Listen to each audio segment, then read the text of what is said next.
resources to subscribe to internet services, or across rural Texas, those that don't even have access to it. And so what we've tried to do with this piece of legislation, and working in concert, very importantly, with my senator, our Senator Robert Nichols, who I want to publicly thank for his commitment to this as well, is we have moved SB 5 and HB 5 simultaneously working together and collectively to recognize that we need a state broadband office, as the governor said. This is a priority. We need someone manning the clock 24 hours a day in office here in the state of Texas and our government that really is pushing every day to expand the capability for our citizenry to have access to this critical technology.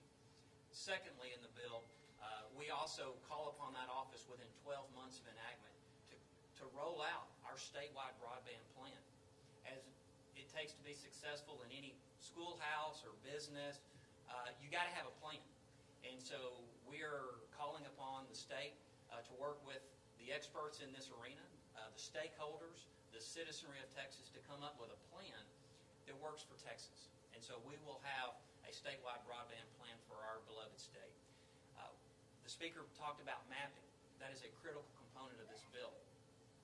You know, it doesn't do a lot of good to have it if you don't know where we have connectivity issues and where we don't. And so we need to be able to drill down not just to the census block, as the federal government historically has done, but down to the household level. We want to know who in the state of Texas has access to broadband and who doesn't. And this bill requires that. And the last thing is the most important part, potentially, is the funding aspect of this. And that is what the Speaker alluded to. We believe between our federal partnership in Washington and, of course, with the commitment of the state of Texas, that there will be sufficient funding to not just enact the plan, but to move Texas forward in a giant way. And so we're really excited about the legislation that's being debated. Last week it was passed out of the State Affairs Committee unanimously. And let me end with this. Broadband access is not a Republican or Democrat issue. This is a Texan issue. And so we have worked very hard to make sure that all walks of life, all people, all legislators, and all stakeholders have had a seat at the table to make sure that we get this right. And so I'm very pleased with the work that's been done today, and just again want to thank the leadership and the clear vision that has been put on display by our Governor, Greg Abbott, as well as our Speaker, Dade Phelan. So thank you for having me today. Thank you, Representative Ashby, and we will take a few questions. Yes. Caitlin Bain with the Beaumont Enterprise. We see, especially in this region, some of our Council of Governments already taking the next steps to bring broadband to their area, specifically here in East Texas. How would this plan work with communities that already have their own broadband plan? And I'll answer part of that and then turn it over to Representative Ashby and Speaker Phelan. But you mentioned one thing that is so essential to this process, and that is all of our communities working in collaboration with the state.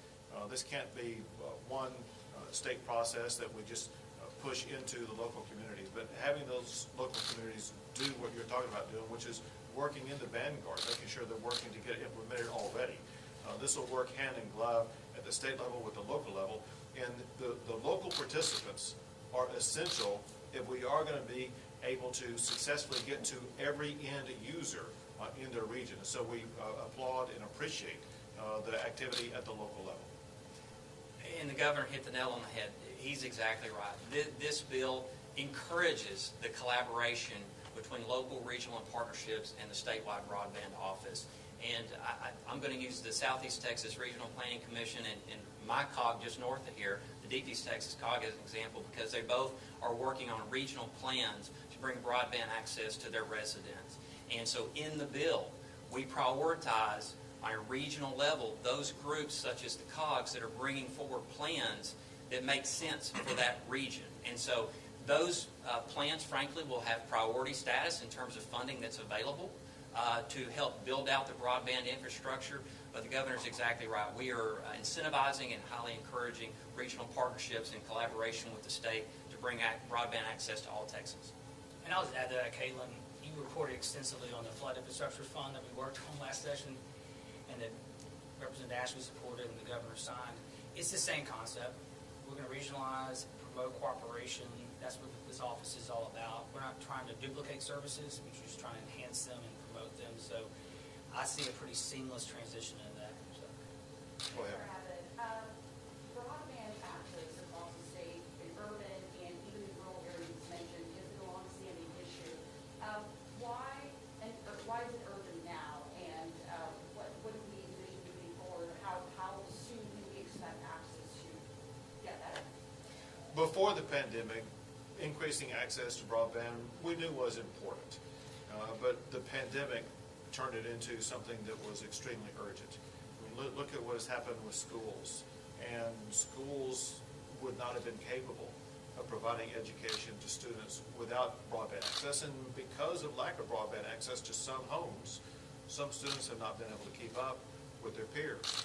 The same thing happened with so many businesses. So many businesses were shut down for periods of time, but others were able to thrive because they did have broadband access and they were able to sell their goods and services over the internet.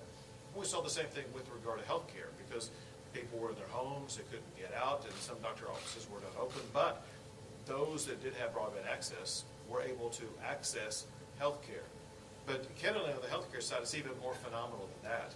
I was talking with leaders at some of the premier hospitals in the entire world, in the Houston Medical Center, talking about how they would be able to provide ICU services to people in the northern reaches of the Panhandle.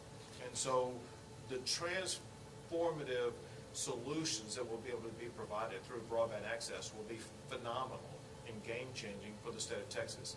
But the last point I will make, and that is going back to something I said during my remarks, and that is, as much as we have begun to plan for this, we still see almost 900,000 people in the state of Texas without access to it.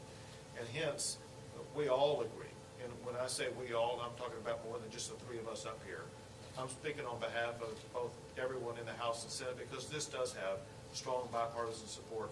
We all agree that we must close that digital divide and provide broadband access to everybody in the entire state.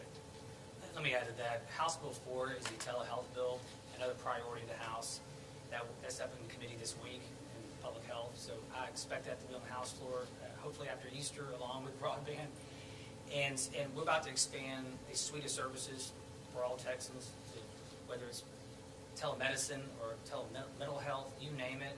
We're going to expand those suite of services, but it doesn't work in areas that don't have broadband. So it all dovetailed very nicely. The pandemic obviously put a highlighter on all this, and again, it's priority legislation of the House, Senate, and the governor, and I expect to get it done before May. Very good. Other questions? Yes. I guess in more practical matters, does this come down to encouraging these broadband providers into extending their own infrastructures, whether it be Spectrum or AT&T or whomever? Because there's cities around here that have very little access other than the schools. Right. The short answer is yes. However, a more detailed answer can be provided by Representative Ashby. Right. And so, yes, I mean, ultimately, to really make this bill work, you've got to have our internet service providers that are building out the network that's going to be required to bring broadband access to our fellow Texans. And again, what works in Hamshire-Fannett may not be exactly the type of technology that works, say, in Colemanville. And so the beauty about this bill is whether it's cable, whether it's TV or satellite, whether it's our rural electric co-ops or our rural telephone companies, it is a technology agnostic bill to where really, truly, whatever works for that area is going to be ultimately the type of service that is provided. And again, it can be different for different parts of the state. But the other thing I would point out is that both between the state funding that the Speaker alluded to, as well as funding that's available specifically through the Rural Digital Opportunity Fund, or RDOF, as we call it at the federal level, those are the funds that help incentivize the build-out and the creation of broadband services, particularly into the rural parts of the state. And those are the dollars that I think ultimately will help this effort to be successful. Two more questions. Go ahead. Speaker Phelan, you mentioned the Flood Infrastructure Fund. How are the conversations this time around going back to lawmakers and saying, let's take some more money out of the rainy day fund for a different statewide opportunity? How are the conversations different this time versus the last time? They're similar. The comptroller will tell you that there's actually a kind of cap on the rainy day fund. At some point, money spills out of the rainy day fund into GR if we have too much. But as he visits with creditors who rate the state of Texas as AAA rating, which we are right now, and I'm very grateful for that, they will tell him, you need to use some of that money for infrastructure. And right now, where I believe, in Trent's on appropriations, I'm not, but I believe it's over 10, getting closer to $11 billion in rainy day fund. That's correct. And the comptroller seems to think about somewhere north of $7 billion is a good amount to have in there. So we have, just like last session, we have some room there to invest that. And these credit agencies, who they're very important in how we finance projects here in Texas, they'll tell you if you're going to use it for anything, use it for infrastructure. And this is infrastructure. So whether or not we use the rainy day fund at the end of the day, or we go through the fine print of the Restore America Act or CARES 3, and we decide to use some of that money, that remains to be seen. But using money for a one-time revolving loan program like we did with SWIFT in 2013, had robust support, like we did with the Flood Infrastructure Fund in 2019, unanimous coming out of the House, unanimous coming out of the Senate. I think we can do that again with the SURF. But again, there are federal dollars through another fund that came in through 2020 that is another entirely different avenue for Texas. So I do feel like there's support there, and that bill will be on the floor not this week, but next week. So we'll find out what the temperature is on the House floor. Last question?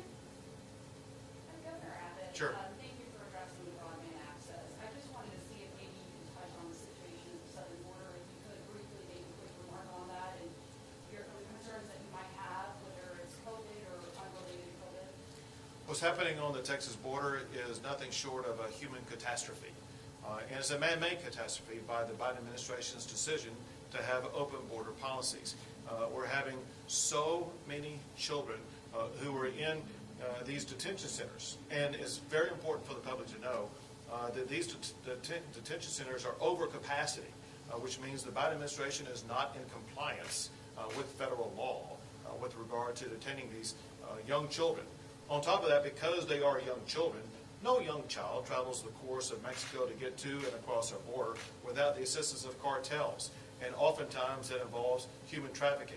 And so I think it's horrific that these young children are being enticed into human trafficking with Lord knows what may be happening to them along the way. I will tell you that Secretary Mayorkas himself said that not only is it a dangerous trek, but he also said it's a trek where far too many children do not make it there safely.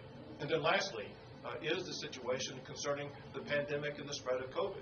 Because in detention facilities, Carrizo Springs as well as Midland and maybe other places, the positivity rate, there's more than 10% of the children in those facilities have tested positive for COVID. And so they are being handled appropriately, I am told. But what is happening to the adults that have been exposed to those children who have COVID?